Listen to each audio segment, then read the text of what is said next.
right, breaking news right now. President Donald Trump is staying steadfast. The commander-in-chief is accusing Tehran of tapping the United States along, laughing at us, warning Iran will, quote, be laughing no longer. NewsNation's Joe Khalil is in Doha, Qatar, as Iran sends its latest response to the latest peace proposal from the White House.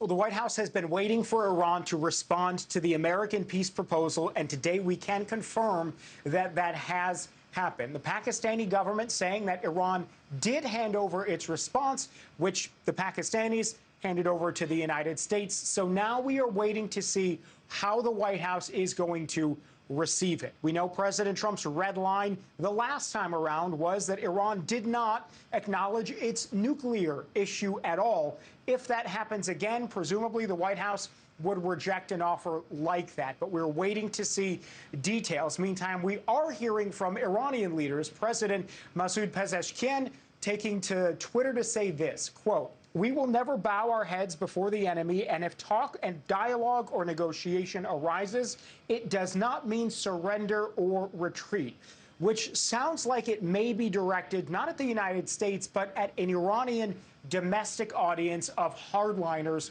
potentially. What we can report also is that while the diplomatic channels are moving forward, the war itself is not stopping. Quite the contrary. The UAE says it intercepted Iranian missiles into its territory and drones just today. We also know that the Qatari government confirmed that a commercial ship about 23 miles off of the coast of Doha was also attacked by an Iranian drone.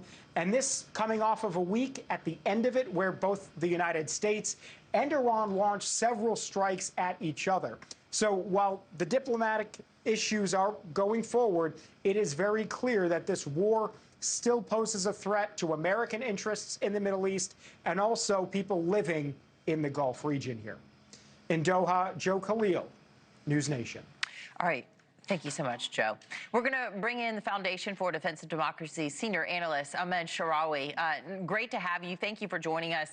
We're going to bring up that True Social post from President Trump. If we can do that, I'll get you to react to it. He says, in part, for 47 years, the Iranians have been tapping us along, keeping us waiting, killing our people with roadside bombs, destroying protests, and recently wiping out 42,000 innocent unarmed protesters, and laughing at our now great again country. They will be laughing no longer. So what do you think this means in regards to Iran's latest response as well? First of all, thank you for having me. I think within the context of the ongoing negotiations and the U.S. proposal, the Iranians have resisted including the nuclear part as part of the negotiations. And this is what's likely is that the response to President Trump's proposal was devoid of any mention of the nuclear enrichment part. And that's why President Trump responded in this way, which remains to be the critical mission of this operation in this war, and that is destroying Iran's nuclear capabilities and ensuring that it does not get a nuclear weapon. So if the Iranians are still insisting that nuclear enrichment is off the negotiation table and the only thing they will negotiate at the moment is the Strait of Hormuz and the war, then this was the likely response, that the Iranians are stalling and that they're laughing at us. And that was what President Trump was referring to. Well, the nuclear issue was the sticking point on the last one, the last time they were trying to hammer something out, and it wasn't acceptable to the president. Now, he has been warning. We have not heard from him today, aside from that True Social post, but this week he has been warning that bombings could resume. Listen here. Now we have to get what we have to get. If we don't do that, we'll have to go a big step further. But with that being said, they want to make a deal. We've had very good talks over the last 24 hours, and it's very possible that we'll make a deal. So given what you know with this back and forth that we've got today, and then we have the strikes that have been traded between the two, you know, we're calling this a fragile truce, a fragile ceasefire, even though strikes are happening. So where are we going to be 24 hours from now, do you think? Help us connect the dots. So it all depends on what the U.S. formal or official response is to the Iranian counterproposal. And I mean, as we all know, there's been continuous attacks throughout the past 24 hours.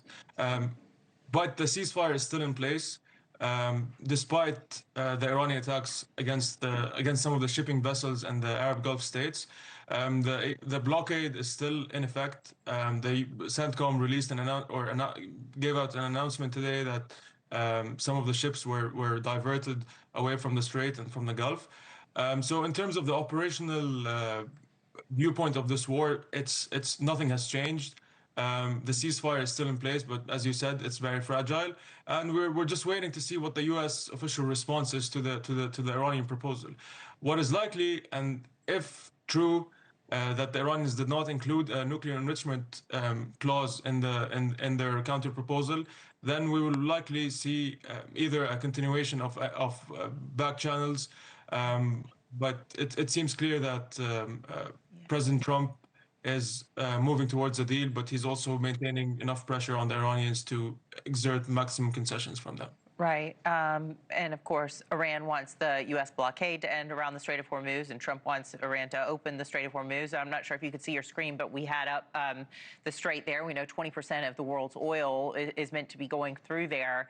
And that's one of the top reasons why our gas prices are so high. And it's a top topic of conversation, from everybody right now. So today we heard from the Energy Secretary, Chris Wright, and he says that the administration is actually open to suspending this federal gas tax to help to ease rising costs for consumers. I want you to take a listen to what he said. All measures that can be taken to lower the price at the pump and lower the prices for Americans, this administration is in support of. We are constantly looking for different ideas. We've taken a number of actions. So meanwhile, the United States is also signaling it could restart naval escort operations through the strait before tensions fully ease. How risky would that be? So, I mean, it all depends on the other countries cooperating with the U.S. in this operation. And last week, the Wall Street Journal reported that the Arab Gulf states have opened up more bases in order to be used for the U.S. to be utilized in Project Freedom, which would have been part of the escorting the vessels across the strait. Of course, there are still mines in the Gulf. There's still a chance that the Iranians may use their unmanned vessels to attack some of these ships. So there is a risk to that, but we'll see. Yeah. Okay. Well, I appreciate you weighing in on this breaking news today on this Sunday. Foundation for the Defense of Democracy's senior analyst, Ahmad Sharawi. We'll have you back again. Thank you. Thank you very much. All right. On to this now. DHS Secretary Mark Wade